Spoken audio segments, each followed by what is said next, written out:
Bismillahirrahmanirrahim.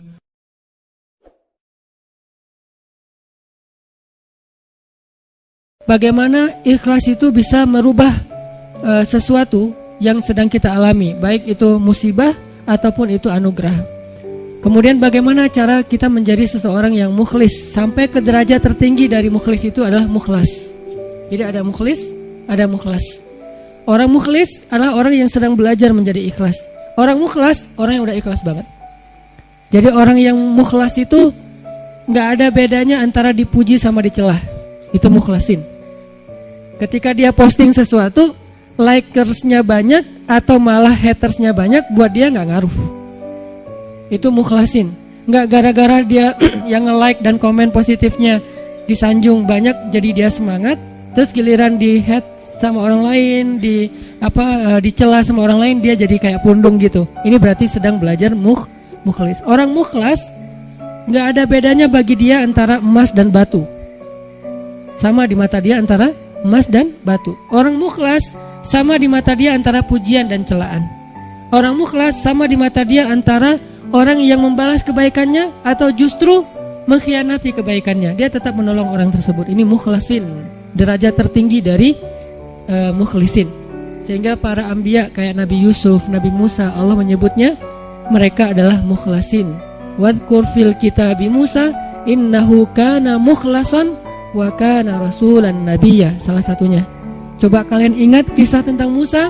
Musa adalah seorang hamba yang mukhlason, mukhlas banget, yang udah gak ada bedanya dipuji orang, dicela orang, diikuti orang, ditinggalkan orang, buat dia gak beda. Dia tetap berbuat baik, dia tetap taat kepada Allah. Gak ada bedanya ketika dia berhijrah, kemudian hijrahnya ini menguntungkan atau hijrahnya ini menjadi ujian. Dia tetap berhijrah karena dia tahu hijrah itu baik. Dia tetap jujur karena jujur itu baik. Gak ada bedanya ketika dia jujur menguntungkan atau jujur malah jadi ujian. Saya gak bilang merugikan ya, karena jujur gak mungkin rugi, taat gak mungkin rugi, taubat dan hijrah gak mungkin rugi, cuman ujian. Buat dia kalau tahu itu baik ya dia lakukan. Mau untung, mau jadi ujian, ya buat dia pokoknya lakuin aja. Ketika dia misalnya dalam sebuah transaksi gitu, dia jual beli mobil. Kadang-kadang gara-gara terlalu jujur, apalagi jual beli mobil second gitu, kalau jujur resikonya kan agak susah cari untung nih. Dia bilang ini tangan pertama, karena emang belum berubah nama, tapi udah tangan ketiga padahal. Dia bilang ini belum pernah kecelakaan, mobilnya sehat banget.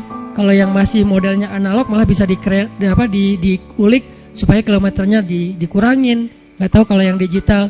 Artinya dia gak jujur demi dapat untung besar.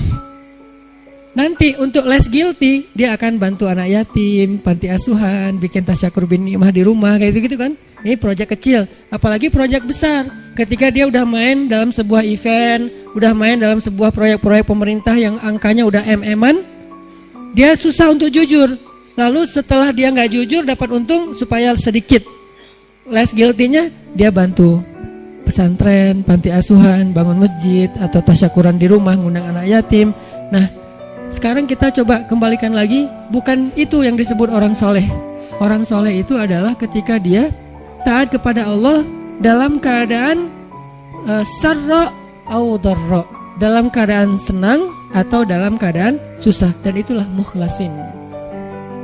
Alladzina yunfikuna fis sarra'i wad dharra.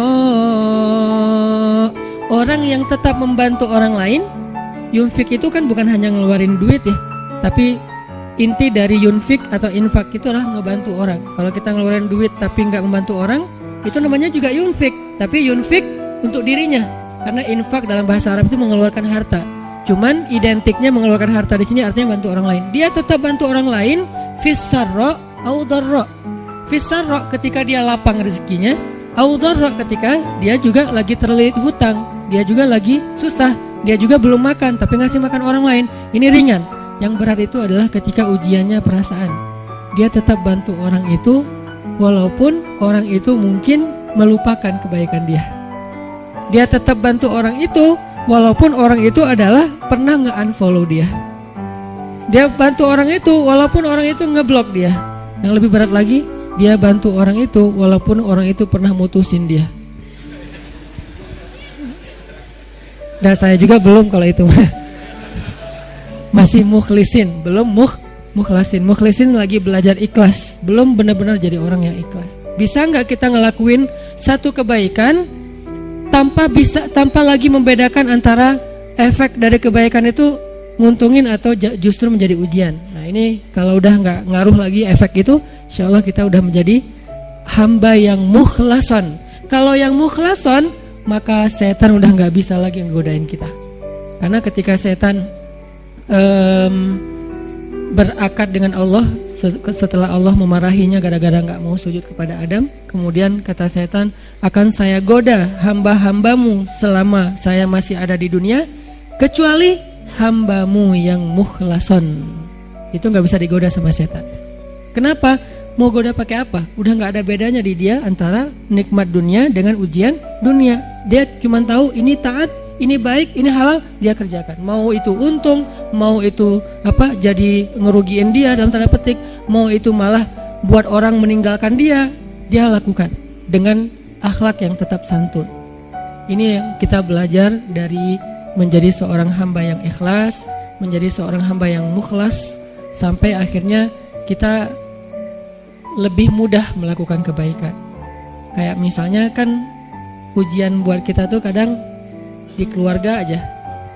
Ada anak yang bilang, Ustadz, memang masih pantas saya berbakti sama ayah yang dulu pernah ninggalin saya, gak nafkahin saya, zalim sama saya, pernah nyakitin fisik saya, dan segala macam. Kan ada pertanyaan gitu kan, kita sebagai anak. Padahal gak usah nanya gitu juga, yang namanya orang tua pasti berjasa dalam hidup kita. Dan sepanjang hidup kita berbakti kepada mereka, itu belum bisa ngebayar satu aja pengorbanan mereka untuk kita. Sama kayak seorang istri kepada suami, begitu juga anak kepada orang tua, tanpa bertanya gitu, apalagi sampai nanya. Kalau sampai misalnya kita berpikir, ayah saya pernah zalim sama saya, ibu saya pernah zalim sama saya dengan berbagai macam kasus, maka jawabannya kalau dari angle konten kita malam ini, mau jadi orang yang mukhlas atau mau jadi orang yang pamrih. Kalau mau jadi orang yang mukhlas, gak ada bedanya, asalkan itu adalah berbakti kepada orang tua. Apapun orang tuanya, mau orang tuanya baik atau menurut dia gak baik, yang namanya Allah suruh berbakti, ya saya berbakti. Orang saya kan ngelakuinnya karena Allah, berakadnya kepada Allah, bukan kepada makhluk. Itu kan inti dari ikhlas, berakad dengan Allah, bukan berakad dengan makhluk. Kalau berakad dengan Allah maksudnya apa? Berarti kita minta rewardnya dari Allah, minta apresiasinya dari Allah, minta kebaikannya dari Allah, bukan dari makhluk. Yang kita harapin like dari Allah, yang kita harapin di repost oleh Allah.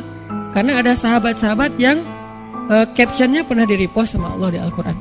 Salah satu sahabat yang captionnya di repost siapa? Umar bin Khattab, 3 kali di repost oleh Al-Quran. Itu keren banget, sampai ada sahabat captionnya dia di repost oleh Al-Quran. Jadi ayat itu mengulang kembali kata-kata Umar. Salah satunya di surat At-Tahrim, kemudian nanti ada di surat Al-Anfal, kemudian ada juga di surat Al-Ahzab. Allah nge-repost kata-kata Umar bin Khattab. Ini menunjukkan bahwa ikhlas banget, yang diharapin adalah reward dari Allah, apresiasi dari Allah, anugerah dari Allah, hadiah dari Allah, kebaikan dari Allah. Ustadz, kalau misalnya gak berharap apa-apa bahkan dari Allah, itu bukan ikhlas. Karena makna ikhlas itu bukan tidak berharap apa-apa. Makna ikhlas itu murni. Arti murni, berharap hanya kepada Allah. Karena kalau sampai kita gak berharap surga, gak berharap dibebaskan dari azab neraka, gak berharap dibantu oleh Allah, itu bukan ikhlas. Itu apa Ustaz? Itu istaghna. Ini ada sedikit yang harus kita perbaiki dari persepsi tentang makna ikhlas. Apa bedanya ikhlas dengan istaghna? Kalau ikhlas tidak berharap kecuali kepada Allah. Kalau ke Allah dia berharap surga. Allah sendiri yang menjanjikan kan?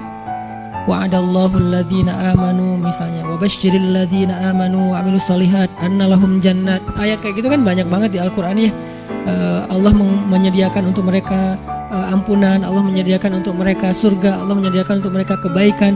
Wa may yattaqillaha yaj'al lahu makhraja wa yarzuqhu min haitsu la yahtasib, yukaffir anhu sayyiati wa yu'dhim lahu ajra, yaj'al lahu min amrihi yusra. Ayatnya banyak banget. Kalau Allah udah nawar-nawarin terus kita bilang, "Dah saya mah enggak butuh itu." Itu namanya istaghna. Istaghna arti bahasanya merasa enggak butuh. Terjemahan lebih umumnya lagi, sombong. Jadi kalau kita nggak berharap apa-apa ke Allah, justru Allah tuh nggak suka. Bukan Allah salut, hebat ya hamba ini ya, ngelakuin kebaikan nggak berharap apa-apa. Nggak, itu Allah nggak suka. Kalau kita ke teman, kita suka. Karena ketika dia berharap sesuatu ke kita jadi beban. Kalau Allah itu nggak jadi beban. Jangan samakan Allah dengan makhluk. Ketika kita berharap terus Allah jadi beban. Ntar dulu saya mau cuti, kenapa? Bebannya banyak banget, semua orang berdoa ke saya. Kan nggak gitu Allah. Masa ketika kita berdoa Allah jadi beban? Bukankah Allah berfirman, kullu yaumin huwa fi sya'an. Setiap hari Allah sibuk, walaupun sibuk, wala ya'uduhu hifdzuhuma. Allah enggak pernah kerepotan. Wala ya'uduhu hifdzuhuma. Allah enggak pernah kerepotan untuk memelihara, menjaga dan memberikan hak huma, langit dan bumi dan apa yang ada di dalamnya. Jadi ikhlas itu bukan enggak berharap apa-apa, teman-teman. Ikhlas itu tidak berharap kecuali kepada Allah saja. Ke Allah berharap surga. Ya Allah beri saya surga. Sampai Nabi bilang, kalau kalian minta surga, mintalah surga Firdaus yang paling tinggi. Jadi puncaknya Firdaus. Apakah Nabi kurang ikhlas? Bukankah ikhlas kita belajarnya dari Nabi? Adakah yang lebih baik ikhlasnya daripada Nabi? Tidak ada. Bahkan para anbiya pun belajarnya kepada Rasulullah seandainya mereka sezaman. Bukti mereka Nabi lebih baik dari mereka apa? Semua Nabi itu nggak mention Nabi Muhammad. Semua Nabi, dari mulai Nabi Adam, Nuh, apalagi Rasul ya, Nuh, Musa, Ibrahim, semua Nabi dan Rasul pernah mention tentang @Muhammad_Abdullah. Semua pernah mention di postingan mereka. Bahkan banyak kayak Musa sering, Nabi Ibrahim bahkan dalam doa-doa beliau nggak mention Nabi kan. Sehingga Nabi Muhammad itu udah dikenal dari sejak zaman Nabi Adam. Kapan ya Muhammad datang? Lewat satu zaman, belum muncul. Lewat zaman kedua, kapan ya Muhammad yang dimention itu datang? Jadi setiap umat yang soleh pasti nungguin Rasulullah loh. Umat Nabi Adam nungguin Nabi Muhammad, umat Nabi Nuh nungguin Nabi Muhammad. Tapi mereka tahu bahwa Nabi ini akan muncul, cuman gak tahu kapannya. Ternyata beruntungnya kita, beliau muncul dan kita menjadi umatnya. Yang pengen jadi umat Nabi Muhammad itu bukan cuma kita, teman-teman. Semua umat Nabi itu pengen jadi umat Nabi Muhammad. Walaupun mereka gak bilang, aduh nyesel jadi umat Nabi Musa. Gak gitu juga sih.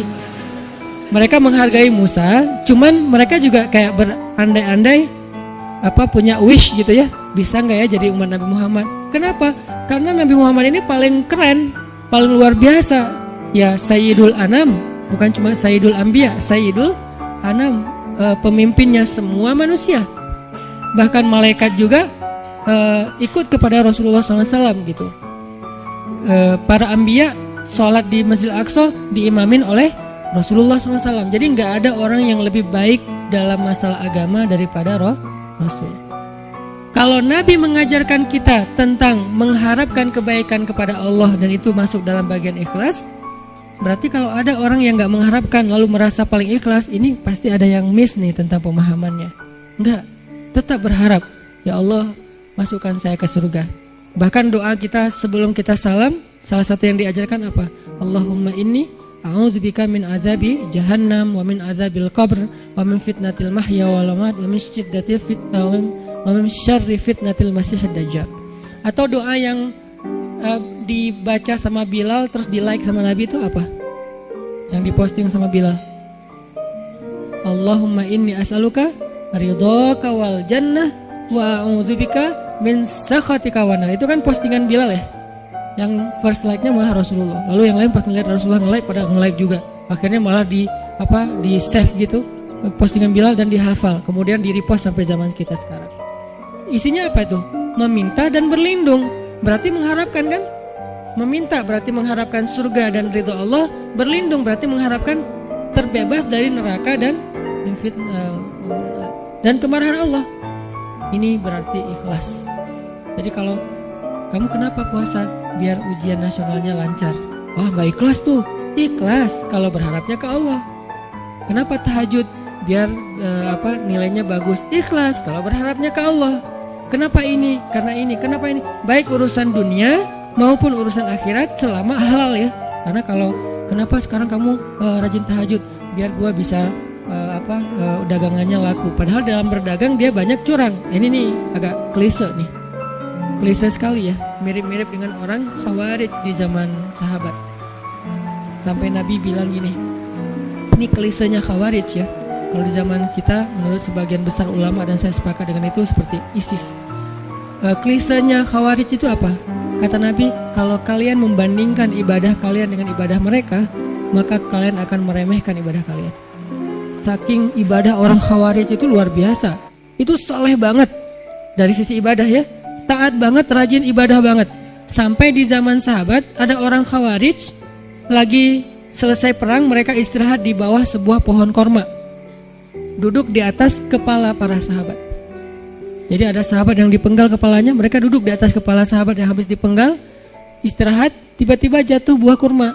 Pas buah kurma jatuh, temannya ngambil. Kata temannya yang lagi duduk di atas kepala sahabat bilang, jangan makan, itu kan bukan hak kita. Karena kita belum minta izin kepada pemilik. Giliran satu butir kurma, mereka mikirin halal haram, tapi di bawah mereka lagi didudukin kepalanya para sahabat yang dijamin masuk surga. Klise kan? Ini yang sering terjadi. Kadang-kadang kita dari satu sisi ahli ibadah, malam tahajud, siang puasa, tapi komen di sosial media masih istilahnya gibah, buka aib, apa-apa segala macam. Ini berarti kita kayak agak sedikit aneh gitu kesolehannya. Nah, termasuk orang yang pengen jadi orang baik tapi gak mengharapkan apa-apa. Sampai ada syair, dan saya agak kurang setuju dengan syair ini, mengatakan, ya Allah, kalau saya berbuat baik karena pengen surga, tutuplah pintu surga itu dari saya. Gitu kan ya. Kalau saya beribadah karena takut neraka, masukkanlah saya ke dalam neraka. Saya melakukan itu hanya karena cinta. Terkesan hub, al-khauf dan ar-roja itu tiga hal yang bertentangan. Padahal tiga hal ini tiga-tiganya bagian dari iman. Hub, cinta, bagian dari iman. Kita harus mencintai Allah lebih dari segalanya.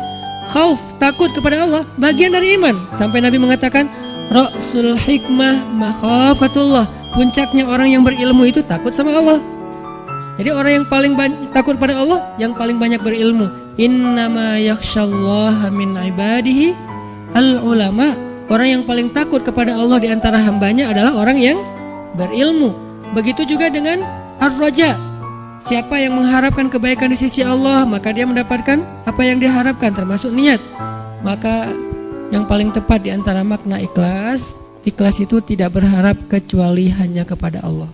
Kalau berharap kepada Allah, itu semuanya ikhlas. Kalau nggak berharap apa-apa dari Allah, namanya istaghna. Dan ayat tentang istaghna, kalla innal insana la yatgha ar-ra'ahu istaghna. Manusia itu akan banyak berbuat dosa ketika dia merasa dirinya serba cukup, nggak butuh lagi kepada Allah SWT.